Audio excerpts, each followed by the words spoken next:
ఈరోజు రేవంత్ రెడ్డి గారి ప్రభుత్వం ఒక అరాచక ప్రభుత్వంగా భూములు నమ్ముకొని ఒక రియల్ ఎస్టేట్ దందాగా సాగుతున్నటువంటి ఈ ప్రభుత్వాన్ని ప్రభుత్వ తీరుని భారతీయ జనతా పార్టీ ఖండిస్తున్నది.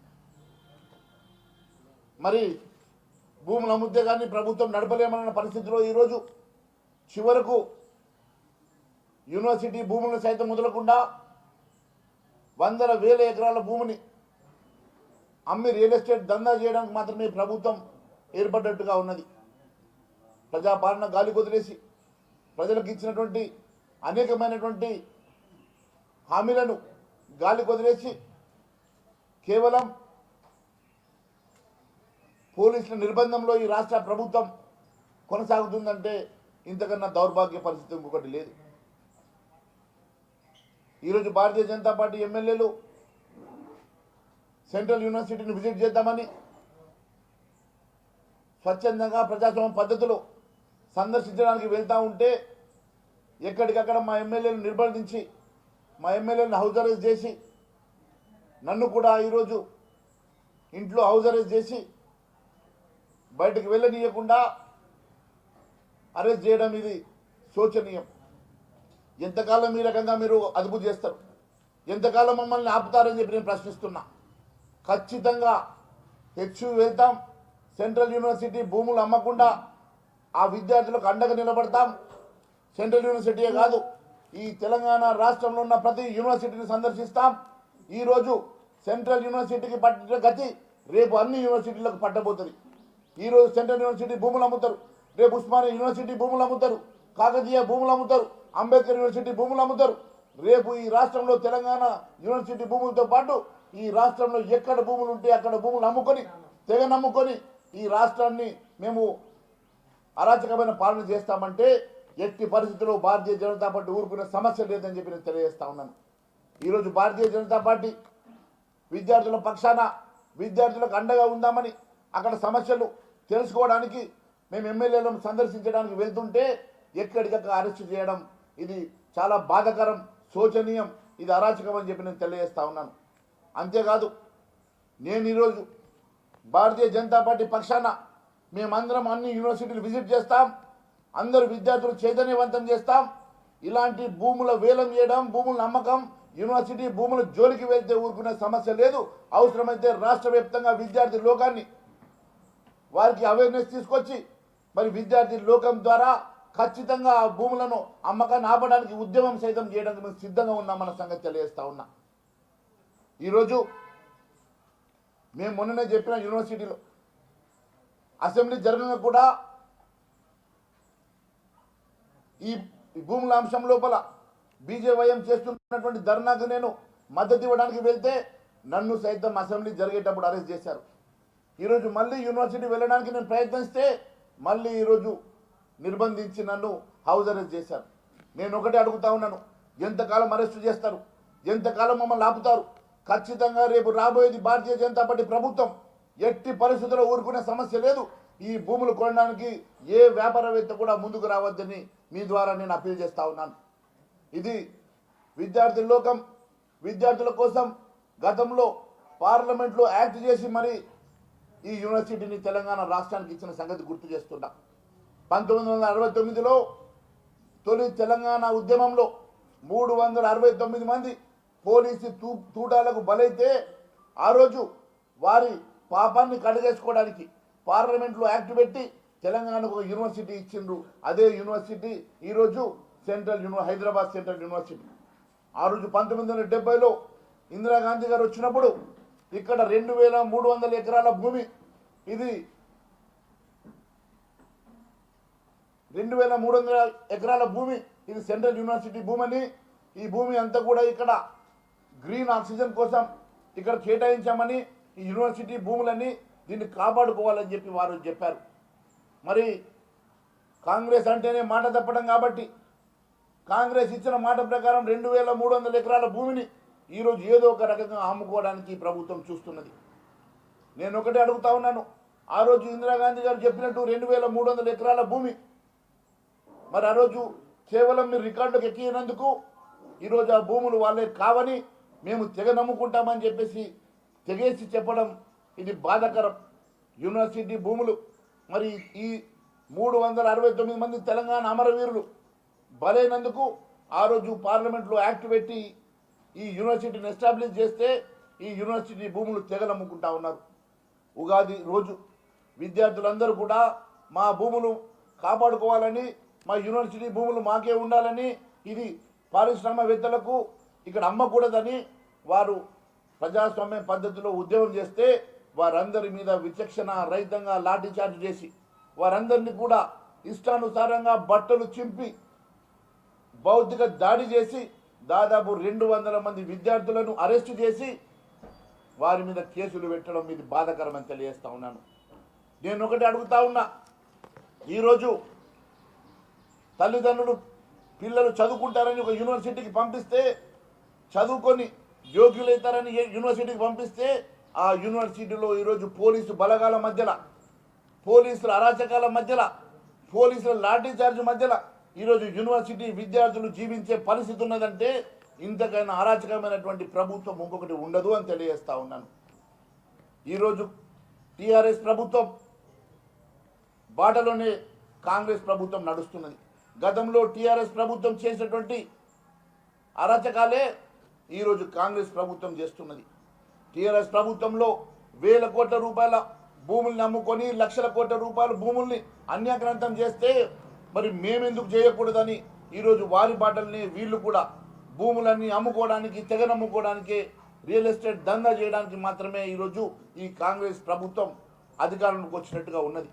నేను ఒకటే అడుగుతున్నా, ముఖ్యమంత్రి గారు ఆ రోజు మీరు కోకాపేట భూముల విషయంలో ఎంతో పిసిసి అధ్యక్షుడిగా ఉన్నప్పుడు ఉద్యమం చేసిండ్రు, స్టేట్మెంట్లు ఇచ్చిండ్రు.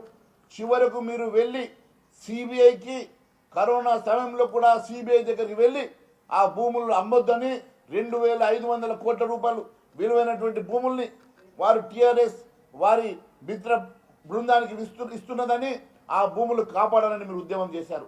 ఆ రోజు సిబిఐకు సైతం మీరు లెటర్ ఇచ్చారు. మరి ఈరోజు దాదాపు 30-40 వేల కోట్ల విలువైనటువంటి ఈ భూములు మీరు ఎలా అమ్ముతారని చెప్పి ప్రశ్నిస్తున్నా. ఆ రోజు కోకాపేటలో 2500 కోట్ల విలువైన భూమి విషయంలోనే ఉద్యమం చేసిండ్రు.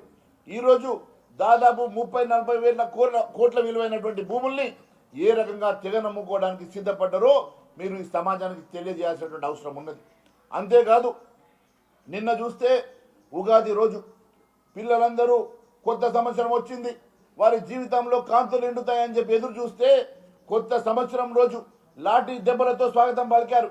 కొత్త సంవత్సరం రోజు వారి నిష్టానుసారంగా భౌతిక దాడి చేసి బట్టలు చింపి రక్తాలు కారే విధంగా విద్యార్థుల్ని కొట్టి 200 మంది విద్యార్థులను అరెస్టు చేసినటువంటి ఈ ప్రభుత్వం ఖచ్చితంగా ఈ ప్రభుత్వ హోంమంత్రి మీద, హోంమంత్రి లేడు కాబట్టి ముఖ్యమంత్రి మీదనే కేసు పెట్టాలని చెప్పి డిమాండ్ చేస్తున్నాం. ఈ రకంగా విద్యార్థుల్ని ఉగాది పండుగ రోజు మీరు ఈ రకంగా ఇష్టానుసారంగా భౌతిక దాడి చేసిన దాన్ని భారతీయ జనతా పార్టీ ఖండిస్తున్నది.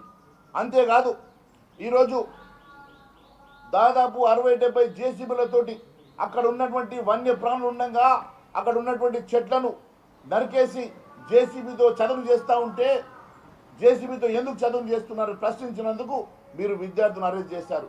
నేను ఒకటే అడుగుతా ఉన్నాను, దాదాపు ఆ ప్రాంతంలో విశేషమైనటువంటి జన్యు సంపద ఉన్నది, అక్కడ పక్షులు ఉన్నాయి, అక్కడ జంతువులు ఉన్నాయి. మరి మొన్న అసెంబ్లీలో సీఎం గారు అంటారు అక్కడ జంతువులు లేవట, గుంట నక్కలే ఉన్నాయట. మరి గుంట నక్కలు ఎవరు? ఈ భూమి ఏ గుంట నక్క కోసం మీరు సాఫ్ చేస్తున్నారో తెలియజేయాల్సిన అవసరం ఉన్నదని తెలియజేస్తా ఉన్నాను. మరి గుంట నక్కలు ఎవరో కూడా మీరే చెప్పాలని చెప్పేసి ముఖ్యమంత్రి గారిని అడుగుతా ఉన్నాను. ఈరోజు మరి దాదాపు 40,000 కోట్ల విలువైనటువంటి ఈ భూమిని కేవలం 20,000 రూపాయలకు మీరు మీ నచ్చిన వాళ్ళకి దారాదత్తం చేయడానికే ఈ కార్యక్రమం తీసుకున్నారు. 10,000 కోట్ల రూపాయలకు ఇదే భూమిని తాకట్టు పెట్టి దాంట్లో ఒక క్లాజ్ రాసుకున్నారు. మేము ఒకవేళ తిరిగి డబ్బు ఒకవేళ కట్టలేని పరిస్థితి ఉంటే ఈ భూములు అమ్మి ఆ డబ్బు కడతామని చెప్పి క్లాజ్ రాసుకున్నారు. దానికోసమే ఈరోజు ఈ భూముల్ని అమ్మడానికి, ఈ భూమిని టీజీఐఏసీ ద్వారా అమ్మకానికి వేలం వేయడానికి మాత్రమే మీరు చదువు చేస్తున్నమాట వాస్తవం కాదని అడుగుతా ఉన్నా. ఒకవైపు శ్రీధర్ బాబు గారు చెప్తారు, ఒక్క ఆంగ్లం కూడా ఈ భూమిని అమ్మనని చెప్పి అసెంబ్లీ సాక్షిగా చెప్తారు. మళ్ళీ ముఖ్యమంత్రి గారు మాత్రం ఖచ్చితంగా వేలం వేస్తాం, ఈ భూమి అమ్ముతాం, ఈ భూమి మా ప్రభుత్వం అంటాడు. అంటే ప్రభుత్వ భూములు అమ్మకానికా? ఇవి ప్రభుత్వ భూములు భావి తరాల కోసం ఉన్నాయా, లేకుంటే మీరు అమ్ముకొని ఈరోజు వచ్చిన డబ్బుతో సోకు చేసుకోవాలని చెప్పి ఈ భూములు ఉన్నాయా? ఒకవేళ మీలాగానే గత ప్రభుత్వాల్లో ఆలోచించుంటే ఈరోజు ఇప్పటి వరకు 70 సంవత్సరాలు ఈ భూములు మిగిలిండేవా అని అడుగుతున్నా. మీలాగానే గత పాలకులు కూడా ఆలోచించుంటే ఈరోజు తెలంగాణ రాష్ట్రంలో ఈ విలువైన భూములు ఇంకా మిగిలింటుండనా అని అడుగుతున్నా. మీరు ఈ రకంగా ఈ విలువైనటువంటి భూములను అన్యాక్రాంతం చేసి అమ్ముకుంటే రేపు భావి తరాలకు ఏ రకంగా ఈ రాష్ట్రంలో ఖనిజ సంపద ఉంటుందో తెలియజేయాల్సిన అవసరం ఉన్నదని తెలియజేస్తా ఉన్నాను. అంతేకాదు, యూనివర్సిటీలో భారీగా పోలీసు మోహరింపు చేసి యుద్ధ వాతావరణాన్ని క్రియేట్ చేసినటువంటి మరి ముఖ్యమంత్రి గారు ఖచ్చితంగా వెంటనే ఆ పిల్లల మీద కేసులు ఉపసంహరణ చేసి అక్కడ ఉన్నటువంటి పోలీసు బలగాల్ని వెంటనే మీరు అక్కడి నుంచి ఎత్తేసి, మీరే చెప్పారు అసెంబ్లీ సాక్షిగా, స్పీకర్ గారి ఆధ్వర్యంలో ఎమ్మెల్యేలందరినీ తీసుకెళ్లి సందర్శిస్తామన్నారు. ఎందుకోసమని తీసుకెళ్తలేరు? ఎందుకోసమని ఎమ్మెల్యేలను అక్కడికి తీసుకెళ్లి సందర్శించడానికి వెనుకంజ వేస్తున్నారు? దేనికోసం అఖిల పక్షం ఈరోజు వేయడం లేదు మేము అడుగుతా ఉన్నాం. ఖచ్చితంగా అఖిల పక్షం వేయండి, నిజ నిర్ధారణ కమిటీ వేయండి, వాస్తవాలు బయట పెట్టండి. ఈరోజు ఈ భూముల్ని నేషనల్ పార్క్గా పెడతారా, లేకుంటే అక్కడ ఉన్నటువంటి యూనివర్సిటీ కోసం ఆ భూముల్ని కాపాడతారా? ఖచ్చితంగా వేలం వేయడానికి వీల్లేదు. వారికి అండగా భారతీయ జనతా పార్టీ నిలబడతాయని చెప్పి నేను తెలియజేస్తా ఉన్నాను. ఈ రకంగా యూనివర్సిటీ భూముల్ని ఎక్కడ పడితే అక్కడ భూముల్ని, ఈ రాష్ట్రంలో ఉన్నటువంటి ప్రభుత్వ భూముల్ని ఈ రకంగా అమ్మకం చేసి ఈరోజు భావి తరాలకు అన్యాయం చేస్తున్నమాట వాస్తవం కాదని అడుగుతున్నా. పిసిసి అధ్యక్షుడిగా ఉన్నప్పుడు మీరు గత ప్రభుత్వాన్ని నిలదీసినటువంటి రేవంత్ రెడ్డి గారు అప్పుడు హెడ్రోకి ఇచ్చినటువంటి భూమి విషయంలో, కోకాపేటలో అమ్మినటువంటి భూముల విషయంలో, అనేకమైనటువంటి భూముల విషయంలో ఉద్యమం చేసినటువంటి రేవంత్ రెడ్డి గారు ముఖ్యమంత్రి అయిన తర్వాత మీ మనసు మార్చుకున్నారా, లేకుంటే మీ మనసు ఈ భూమి విలువైనటువంటి భూముల మీద పడ్డదా? ఈరోజు వేల కోట్ల రూపాయల విలువైనటువంటి భూముల్ని ఈ రకంగా తెగనమ్ముకోవడం భారతీయ జనతా పార్టీ ఎట్టి పరిస్థితులు ఊరుకునే సమస్య లేదు. రేపు మా ప్రభుత్వం వచ్చినాక ఇవన్నీ రికవరీ చేస్తాం. ఖచ్చితంగా ఈరోజు మీ ద్వారా అప్పీల్ చేస్తా ఉన్నాను, ఎవరు కూడా ఈ భూమి కొనడానికి వీల్లేదు, దయచేసి ఈ భూముల జోలికి వెళ్ళకూడదని చెప్పి నేను తెలియజేస్తా ఉన్నాను. మరి అంతేకాదు, జనసమితి కోదండరామరెడ్డి గారికి ఈరోజు కళ్ళు కనబడతలేవా, చెవులు కనబడతలేవా?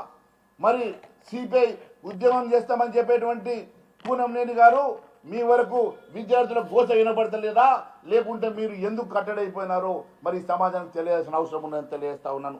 అంతేకాదు, ఇవన్నీ కూడా అక్కడ జీవరాశులే లేవన్నట్టుగా ఈరోజు ముఖ్యమంత్రి గారు మాట్లాడడం ఇది శోచనీయమని తెలియజేస్తా ఉన్నాను. ఎన్ని రోజులు ఆపుతారో చూస్తాం. తప్పకుండా రేపు వచ్చేది మా ప్రభుత్వం. ఖచ్చితంగా ఎట్టి పరిస్థితుల్లో ఈ భూములు అమ్మనివ్వమని చెప్పి తెలియజేయడమే కాదు, ప్రతి యూనివర్సిటీలో విద్యార్థి లోకాన్ని కలుస్తాం, విద్యార్థులతో కలిసి ప్రతి యూనివర్సిటీ విజిట్ చేస్తాం. ఎక్కడ కూడా ఇలాంటి భూములు అమ్మినా మేము ఉద్యమం చేస్తామని మరొకసారి తెలియజేసుకుంటూ, మరి ఈరోజు 7 గ్యారెంటీలట, 6 గ్యారెంటీలతో పాటు ఎన్నికల సందర్భంగా 7వ గ్యారెంటీ ఇచ్చిన సంగతి కూడా నేను గుర్తు చేస్తా ఉన్నాను. అదేంటంటే ప్రజాస్వామ్య పునరుద్ధరణ అన్నారు. అయ్యా, ప్రజాస్వామ్య పునరుద్ధరణ అంటే గతంలో ప్రజాస్వామ్యం లేనట్టుగా, అరాచక ప్రభుత్వం ఉన్నట్టుగా మీరు చెప్పినటువంటి మాటలు మరి ఈరోజు నడుస్తున్నది ఏంది అని అడుగుతున్నా. మరి గత ప్రభుత్వంలో అరాచక పాలన ఉంటే ఇప్పుడు కూడా అదే అరాచక పాలన నడుస్తూ ఉంది కదా. మీరు పునరుద్ధరణ చేస్తామన్నటువంటి ప్రజాస్వామ్యం ఎక్కడ పోయింది? మీరు పునరుద్ధరణ చేస్తామన్నటువంటి ప్రజాస్వామ్యం ఏమైంది అని చెప్పి ప్రశ్నిస్తున్నా. ఈరోజు కూడా అదే అరాచకం, అదే నియంత పాలన, అదే పోకడలు, అదే అప్రజాస్వామ్యం కాదని అడుగుతున్నా. అంతేకాదు, అఖిల పక్షము వేసి నిజ నిర్ధారణ కమిటీ వేసి ఏ రకంగానైతే మీరు ప్రజాస్వామ్య పద్ధతిలో అఖిల పక్షం వేసి నిజ నిర్ధారణ కమిటీ వేసే వరకు మేము పోరాటం చేస్తామని చెప్పి తెలియజేస్తా ఉన్నాను. అంతేకాదు, శ్రీధర్ బాబు గారు, బట్టి విక్రమార్క గారు ఇద్దరు కూడా సెంట్రల్ యూనివర్సిటీ విద్యార్థులే, పూర్వ విద్యార్థులే. అదే మాదిరిగా ఎంతోమంది ఐఏఎస్ ఐపీఎస్ ఆఫీసర్లను చదువుకున్న వారు ఉన్నారు. నేను ఒకటే అడుగుతా ఉన్నాను, శ్రీధర్ బాబు గారు, బట్టి విక్రమార్క గారు రేపు అల్యూమ్ని జరిగితే ఏ ముఖం పెట్టుకొని మీరు సెంట్రల్ యూనివర్సిటీ వెళ్ళగలుగుతారు? ఈరోజు ఎందుకని ఆపుతలేరు? నిజంగా మీ క్యాబినెట్లో ఏకాభిప్రాయం ఉన్నదా ఈ అమ్మకం మీద? ఏకాభిప్రాయం ఉంటే మరి దీంట్లో క్యాబినెట్లో అప్రూవల్ తీసుకున్నారా? మరి ఏకాభిప్రాయం ఉన్నదా లేదా అన్న సంగతి బయట పెట్టాల్సిన అవసరం ఉన్నది. ఎందుకంటే శ్రీధర్ బాబు గారు అసెంబ్లీ సాక్షిగా ఒక్క అంగుళం కూడా భూమి మనం చెబుతుంటే ముఖ్యమంత్రి గారు మేము ఖచ్చితంగా తెగ నమ్ముకుంటామని ముఖ్యమంత్రి గారు చెప్పడం వెనుక మీ మధ్యలో ఏకాభిప్రాయం లేదు అని స్పష్టమవుతున్నది. ఎట్టి పరిస్థితిలో ఈ భూములు ఎవరి కోసం అమ్ముతున్నారు, ఎవరిని మెప్పు కోసం అమ్ముతున్నారు? మరి నిజంగా రియల్ ఎస్టేట్ దందా చేసేటువంటి మీ ప్రియాంక గాంధీ హస్బెండ్ ఆయన పేరేందా, రాబర్ట్ వడ్రా, ఆ రాబర్ట్ రియల్ ఎస్టేట్ దందా చేస్తాడంట కదా. మరి ఆయన మెప్పు కోసం ఆయన కోసం అమ్ముతున్నావా, లేకుంటే ఎవరి కోసం అమ్ముతున్నావు? 40,000 కోట్ల విలువ చేసేటువంటి ఈ భూములు కేవలం 20,000 కోట్లకి అమ్మడానికి మీరు చూస్తున్నట్టు 20,000 కోట్ల రూపాయలు ప్రియాంక గాంధీ గారి భర్తకి ఆ రోబోట్ కోసము మీరు అమ్ముతున్నట్టుగా మాకు ఇన్ఫర్మేషన్ ఉన్నది. ఎట్టి పరిస్థితిలో మీ పదవి కాపాడుకోవడం కోసం, మీ రోబోట్ని మెప్పు కోసం, మీ సోనియా గాంధీ ప్రియాంక గాంధీ మెప్పు కోసం 40,000 కోట్ల విలువ చేసే ఈ భూములు వారి బినామీలకు 20,000 కోట్లకు అమ్మడానికి మీరు చేస్తున్న మాట ఇది వాస్తవం కాదని అడుగుతున్నా. దానికోసం ప్రజాస్వామ్యాన్ని కూని చేసి భారతీయ జనతా పార్టీ ఎమ్మెల్యేలను అరెస్టు చేసి ఈరోజు మమ్మల్ని ఎక్కడికక్కడ నిర్బంధించి మీరు తెగ నమ్ముకుంటామంటే ఎట్టి పరిస్థితుల్లో ఊరుకునే సమస్య లేదని తెలియజేస్తా ఉన్నాను. ఈరోజు టీఆర్ఎస్ కూడా దొంగ ఏడుపు ఏడుస్తున్నది. నిన్ననట యూనివర్సిటీ విద్యార్థులు పిలిపించుకున్నారంట కేటీఆర్. అయ్యా కేటీఆర్ ఏ ముఖం పెట్టుకొని మాట్లాడుతూ ఉన్నావు? నీవే హైకోర్టులో అఫిడవిట్ ఇచ్చావు కదా ఇది సెంట్రల్ యూనివర్సిటీ భూములు కావని. మరి నువ్వు అధికారంలో ఉన్నప్పుడు సెంట్రల్ యూనివర్సిటీ భూములు కావని అధికారం ఉన్నప్పుడు నువ్వు అఫిడవిట్ ఇచ్చినటువంటి నువ్వు ఈరోజు ఏ ముఖం పెట్టుకొని ఈరోజు సెంట్రల్ యూనివర్సిటీ విద్యార్థుల్ని కలుస్తున్నావు? మీరిద్దరూ కలిసి ఆడుతున్న జగన్ నాటకమే. మీ ఇద్దరు కలిసి ఆ రోజు హరీష్ రావు గారు వెళ్ళి ముఖ్యమంత్రిని కలిసిన వెంటనే తెల్లవారికి నువ్వు బామర్దివి, నువ్వు మద్రాసు పోయిన మాట వాస్తవం కాదా? అసెంబ్లీ సాక్షిగా మద్రాసులో నేను గౌరవించిన, మద్రాసులో చెప్పినట్టు విన్నా అని చెప్పి అసెంబ్లీ సాక్షిగా చెప్పినావు కదా. అంటే మీరు అందరూ కలిసి మద్రాసు సాక్షిగా ఒకటై ఈరోజు అందరూ కలిసి ఒక నాటకం ఆడుతున్నారా? మీరు గతంలో మీరు ఏ రకంగానైతే 1,000 కోట్ల రూపాయల భూములు అమ్ముకున్నారో, లక్షల కోట్ల రూపాయల భూములు అన్యాక్రాంతం చేశారో అదే బాటలో ఈరోజు కాంగ్రెస్ నడుస్తుంటే మీ కేసులు మేము మాఫ్ చేస్తాం, మా కేసులు మీరు మాఫ్ చేయాలన్నట్టుగా ఒకరు అండర్స్టాండింగ్లో ఈరోజు చేస్తున్నటువంటి డ్రామా కాదని అడుగుతున్నా. ఈరోజు టీఆర్ఎస్ కాంగ్రెస్ కలిసి చేస్తున్న నాటకం. గతంలో వారు ఈ రకంగా ఏ రకంగా అమ్మారో అదే రకంగా మేము అమ్ముతున్నాం, అదే రకంగా మేము ముందుకెళ్తున్నామని ఈరోజు కాంగ్రెస్ పార్టీ చేస్తున్నటువంటి అడుగులు చూస్తూ ఉంటే ఖచ్చితంగా ఒకరికొకరు సాయం చేసుకొని ఒకరికొకరు అండర్స్టాండింగ్లో చేస్తున్నటువంటి ఈ జగన్ నాటకం అని చెప్పి తెలియజేస్తా ఉన్నాను. ఎట్టి పరిస్థితుల్లో ఈ భూములు అమ్మితే ఊరుకునే సమస్య లేదని చెప్పి నేను తెలియజేసుకుంటూ, మరి ఇప్పటి వరకు భారతీయ జనతా పార్టీ నాయకుల్ని మా ఎమ్మెల్యేలని ఎక్కడికక్కడ నిర్బంధించి అరెస్ట్ చేసినటువంటి అంశాన్ని పూర్తిగా ఖండించడమే కాకుండా ఈ అప్రజాస్వామ్య పద్ధతిని, నిరంకుశ పద్ధతిని, మరి ఈ రకంగా పోలీస్ వలయంలో ఈ రాష్ట్రాన్ని నడిపిస్తున్నటువంటి ఈ నిరంకుశ పాలనకి వ్యతిరేకంగా భారతీయ జనతా పార్టీ ఖచ్చితంగా పోరాటం చేయడమే కాకుండా ఈ భూముల వేలాన్ని మేము ఎట్టి పరిస్థితుల్లో ఆపుతాం, దానికోసం ఉద్యమిస్తాం, ప్రజల పక్షాన నిలబడతాం, ప్రజల పక్షాన పోరాటం చేస్తాం, విద్యార్థి లోకానికి పూర్తిగా అండగా నిలబడతామని మరొకసారి తెలియజేసుకుంటున్నాను.